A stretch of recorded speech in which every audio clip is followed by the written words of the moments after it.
You're listening to Dairy Voice by Dairy Business News, a podcast exclusively for the dairy industry.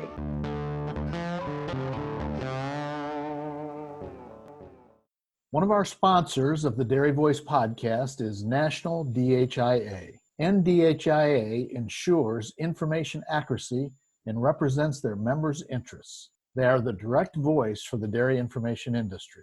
To find out more, go to dhia.org. If you raise calves, you know you can't prevent stress, but you can give your calves the boost they need to rise above challenging conditions. Nurture Boost is a uniquely formulated feed additive that supports calf lung health and enhances overall immunity to elevate your calves' ability to withstand stress. Boost your calves for better performance at boostyourcalves.com. Good morning, good afternoon, good evening, wherever you are in your day. Welcome to the Dairy Voice podcast by Dairy Business News. I'm your host, Connie Kuber, with Sealpro Silage Barrier Films by Agriscience. Thanks for joining us today, and please like and subscribe and share this podcast with your friends. Check out our past episodes too. We cover a wide variety of topics and have recently had some very entertaining guests. So check that out at Dairy Voice Podcast. All right. So today we're talking about the lessons learned from the recent experience we've had with HPAI, which is highly pathogenic avian influenza.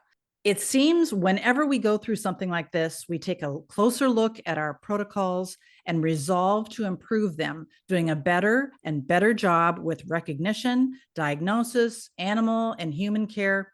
And so my guests today are Judy Moody, who is the software team manager from Dairy One, and Dr. David Cook, who is the founder and CEO of BoviSync.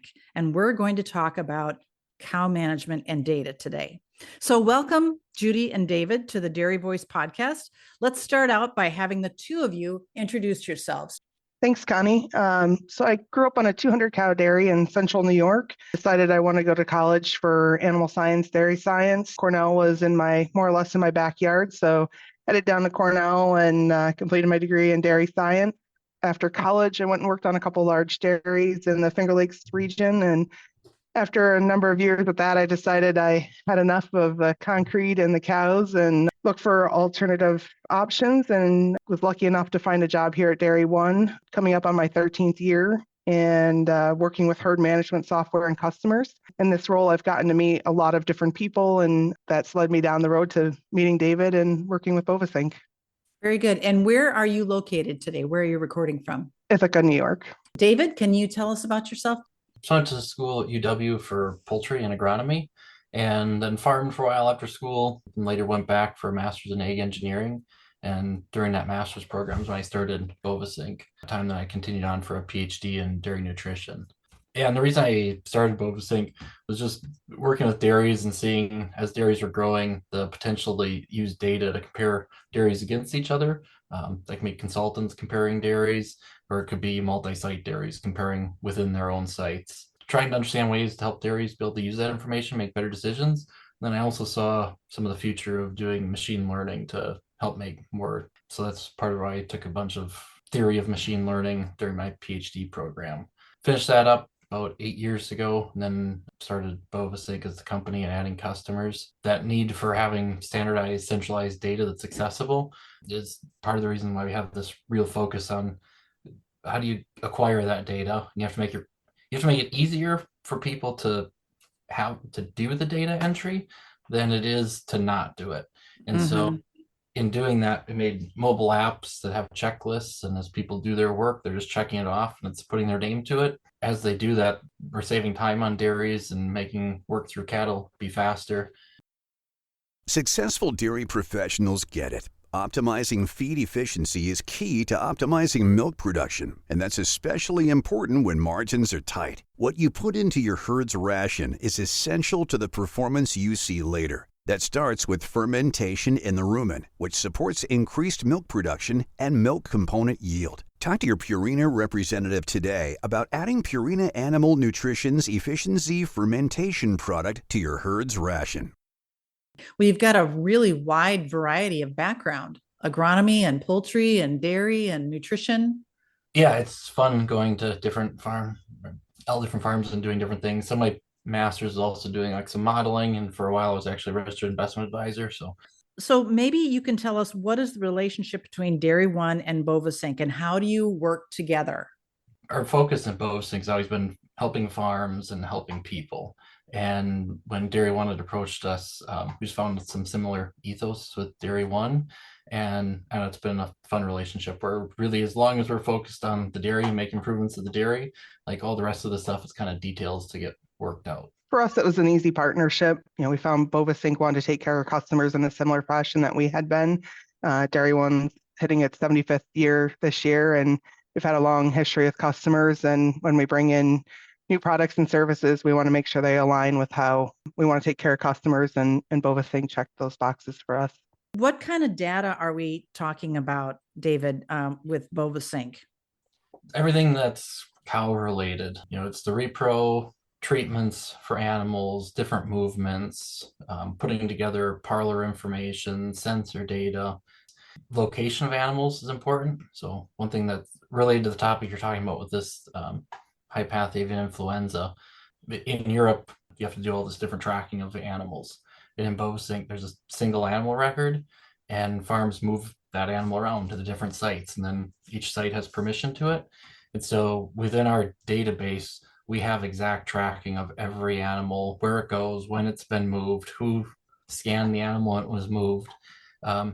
So for some of these farms that deal with this stuff, it makes it a lot easier, and you can see exactly which animals commingled with each other, which pens they were in on different days, to see what kind of commingling was happening and where animals are moving, and to be able to do some of that tracking over time. So the spread of this HPAI, the influenza, I mean, we've read about it in the industry. Every once in a while, we get a new story about an update. So what are the benefits of having a software system on a dairy farm to face this issue then? The individual records, I'm assuming. It's interesting, some of the background I had doing some like epidemiology during my poultry science degree, and being able to, during this thing, like I've been at dairies in the middle of them, finding out about it and having it and trying to help with some of it. A lot of it at the beginning is just trying to understand what's going on, what are some of the causes, what animals are being impacted, and having that individual animal data, you're able to see, okay, here's different pens that are being impacted, or here's when other pens are being impacted. And you can kind of track some of the spread of it between farms and also within farms, and try to understand, what's causing some of it. Kind of first being figured out, there's some assumptions, well, maybe it's like a nutritional thing that's having some impact because it's all happening kind of at the same time. But you start looking at some of the timing of it, and you find out, well, the timing's different. Then you start looking towards other things. And so the data is really critical for being able to have a good understanding of any type of epidemiological type of outbreak. So sure, and trying to make assumptions and correlations. Did you work on some of these dairies that have had this? Yeah. Can you tell us any stories about how that all happened and how that all worked? You can be looking ahead of time. A lot of times people are finding it, like all of a sudden you just start having outbreaks in your hospital pen, that you have a lot of cows that are getting down in milk productions. Some of that you see in just milk deviations. The milk deviations go up a lot. Later you're looking at like conductivity deviations being a little bit earlier indicator of some things happening. But some of it can just be, the guys in the parlor stripping cows, you start finding a lot of cows with abnormal milk and just weird things going on with cows building up pretty quickly. And so it's just trying to troubleshoot, what are the types of things that it can be, feed things, or their health things, or there's a big range of all different things that you're trying to do. Just trying to help dairies come up with, I know, a lot of times avoiding making really bad decisions, and trying to identify where are the places to try and look. Try to narrow things down a little bit. California Bioenergy is a leading developer of dairy digesters in America. With more than 100 projects, over 50 of them operational, CalBio has the expertise to help your dairy generate revenue by capturing methane and creating renewable vehicle fuels. Founded by a dairy farmer, CalBio considers itself the most dairy-focused digester developer, building systems to last generations, along with your existing family-owned operation. Now expanding with its subsidiaries, Northwest, Midwest, and Southwest Bioenergy, CalBio is ready to serve you.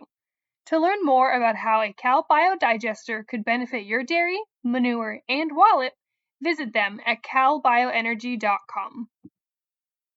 So there are many new protocols that farms are enacting in their daily operations. And what are some of the recommendations that you have for tracking that people are actually doing? I think that's one of the biggest pieces that dairies have gotten when implementing BoviSync. BoviSync is protocol driven, and we can actually see when protocols are being completed.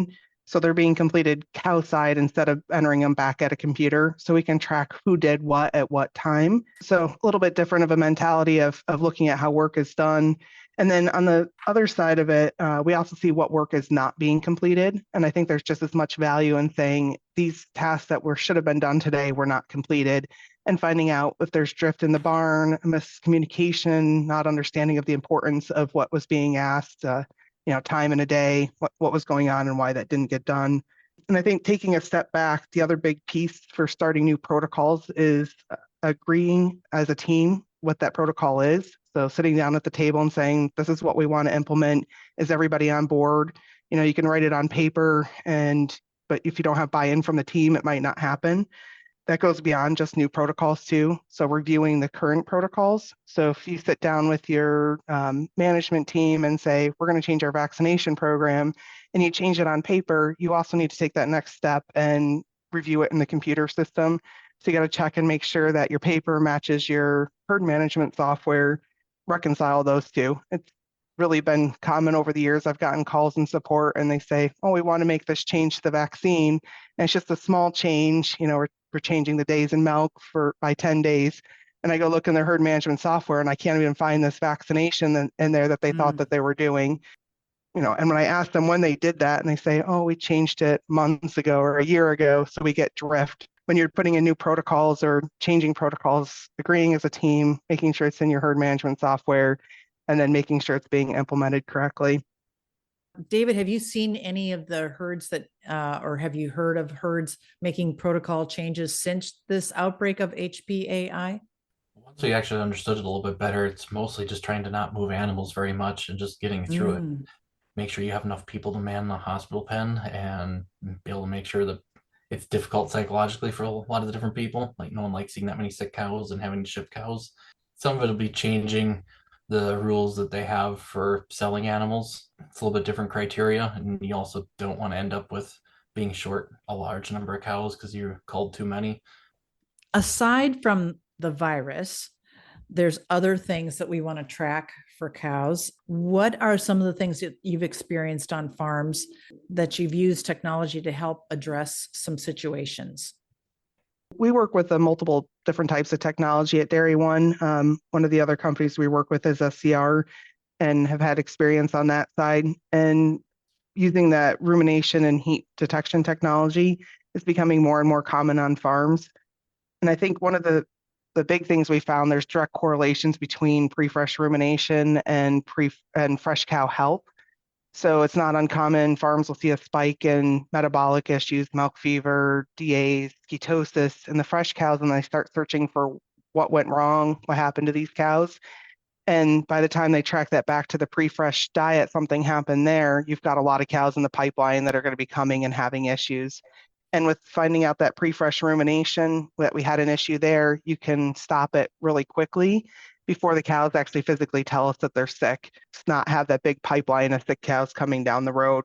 So that really helps out dairies. Same goes with group panting reports that we can get from these sort of systems, and saying if we have these really hot days like we have now, and the whole herd is down 5 pounds, and if we could really look at pen 5 was panting so much more than pen 1, maybe pen 5 went down a lot more than pen 1. What's the differences between the pens? Is there something different we can do for heat abatement? We're using these systems. The cows are actually telling us how they're feeling, and we can make real changes. Right. Maybe the sprinklers weren't on at the right amount of time or at the wrong time or something like that. I mean, do these cows, are they wearing collars? How are you collecting this data? We see both cows with collars or ear tags. There's also rumen boluses now that some companies are using to detect temperatures and rumination and water intake. So the technology is coming in a variety of ways. Get your Sealpro silage barrier film today. Protect the seed, fertilizer, labor, and expensive inputs that you've invested in. Choose best-in-class Sealpro now in 3 different versions: traditional 2-roll application, our new co-rolled application, and super simple and wildly successful 1-layer film, Sealpro 1. It's easy to buy, easy to use. Contractor covering? We'll work with them. Learn more at sealprosilage.com. That's SEALPRO silage.com. Family owned and operated for over 25 years. 559-779-5961. That's 559-779-5961. BoviSync have something to do with the collection of that data then? So we'll centralize all of that information and then try to use that to be able to make better decisions. So you might use milk production to make different decisions, and so you can automate some of those things and be able to push the information to employees.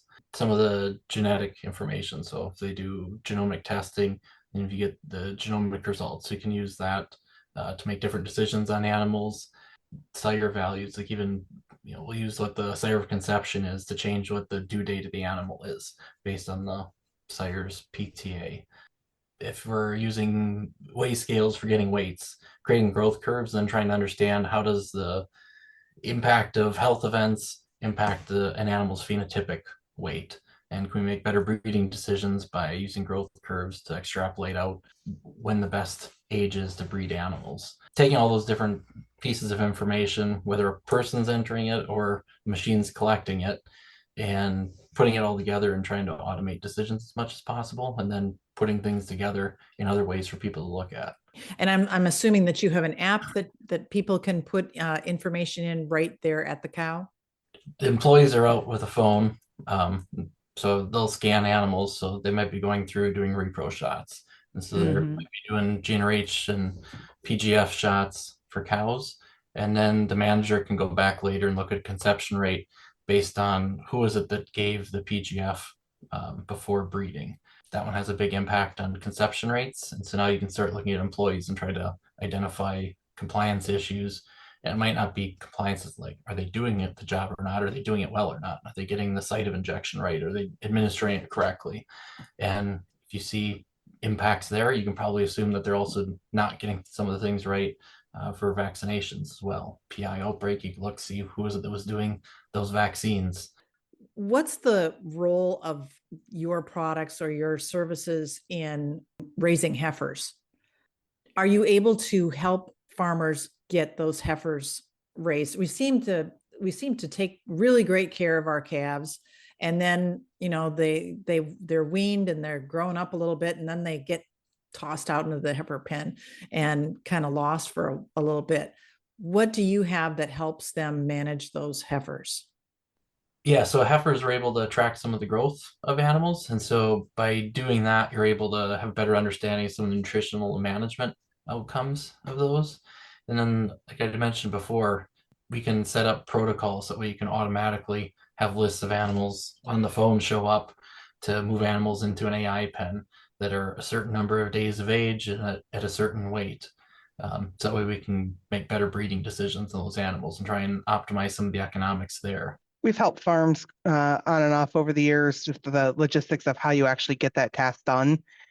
These heifers are out in the back barn. We need to get weights on them. How do we do that? What kind of scales do we need? So we've often helped identify the right hardware, purchase that for the farms, get them started with actually being able to collect that data. So that's a piece I've helped dairies with. There are many farms who communicate with consumers about how they care for their cows on a daily basis. And what are your thoughts on how they can discuss the technology that we've been talking about? One fun story. So we got a customer that's out in the state of Washington. They work with a boutique butcher, and so they're able to track some of the meat that comes out to individual animals. And so they're able to sell meat, and even at restaurants that they sell to. So I think like some of the Outback steakhouses in the state of Washington, there's a QR code that's on the table that they change. And so when you're eating there, you can scan it. And he worked with a marketing company to come up with a website. It brings up his marketing website And that calls BoviSync's APIs to be able to pull in things like who's the parents of the animal, how many days was it on pasture. And so you can get all of this customer traceability that consumers want to be able to see. He just uses BoviSync and pulls it from an API directly into his marketing website. Yeah. I was looking at it at a little bit bigger picture. People always ask me what I do, and trying to explain that to the general public, or when I've gone to my kids' parent-teacher conferences, the teachers say, "What do you do?" It sounds big. The kids couldn't quite explain it to me. Trying to explain that to everybody, and so I put it in terms that they can relate to. You go to the doctor's office, and they have this software that they collect all this information on you, and you take your kids. It's the growth charts, and when did they get their vaccinations? Were they sick? Did they get antibiotics? What's going on with them throughout their childhood. And that's very similar to what we do with the herd management software. We're tracking each animal, how well they do. If they're getting sick, what did we give them? Are they healthy and growing and thriving? And we get all that information into specialized software, just like they do at the doctors. One final question is, what do you both think will be coming next regarding technology and improving our animal care that we give our animals? There's a lot of new things that are just starting to hit the markets now, and many ideas, I think, behind them. We're seeing cameras in parlors that are tracking human behavior, whether they're on cell phones, are they following the routines that we set out for the workers. We're also seeing cameras working with programs like Cattle Eye, where they mount a camera and look at locomotion and body condition score on the cows and give us lists that we can go take care of them, find these lame cows and get them trimmed quicker and get them back on the path of health. And I think that the big thing about these technologies is that they're there to help reduce labor and increase efficiencies for the farms. And I think the base level of technology is going to come up for all farms. One of the pieces that's going to keep driving that is the consumer demands. They want to know what's happening on farms and how the animals are being treated. So I think we're just going to keep seeing, as new things come out with AI and all that, it's just going to keep trickling down to the farm level. Adding on to what Judy said and some of the camera technology, I see the cost of that machine learning on vision systems going down, and all industries are doing more of that. And so as those tools and technology get further developed, I think it brings the cost of these things down. And so you see more and more application within animal agriculture generally, not just dairy, of using cameras more. The other place that I'm excited about is in some of just machine learning for decision making, which is part of the reason I set out to start BoviSync. And so we have the only system in the world that has cow information that's centralized, standardized, that farms own. The farms can share it with anybody that wants to. So you can have any kind of individual person or group that wants to do some machine learning, be able to make decisions and help farms with decisions. If farm wants to give them permission, they can access that data and create new decision-making tools that can be designed just for that farm to be able to help make more profitable decisions, and decisions that are better for animals. Just if farms are ever struggling with something, reach out. We have a lot of different resources, and we always try to make sure we have the right things to help our farms and move them forward. If you're struggling, look for help, and we're always happy to help our farms. When the farms do better, we do better, and we're here if you guys need anything. Okay, and it's BoviSync.com, correct? All right. Judy, yours is? DairyOne.com. And that's DairyOne.com. All right. Well, thanks. I've had a great time listening and talking to Judy Moody from Dairy One and Dr. David Cook with BoviSync. Thank you for listening today. I'm Connie Kuber with Sealpro Silage Barrier Film by Connor Agriscience. You've been listening to the Dairy Voice podcast by Dairy Business News. Please subscribe, like, and share this podcast.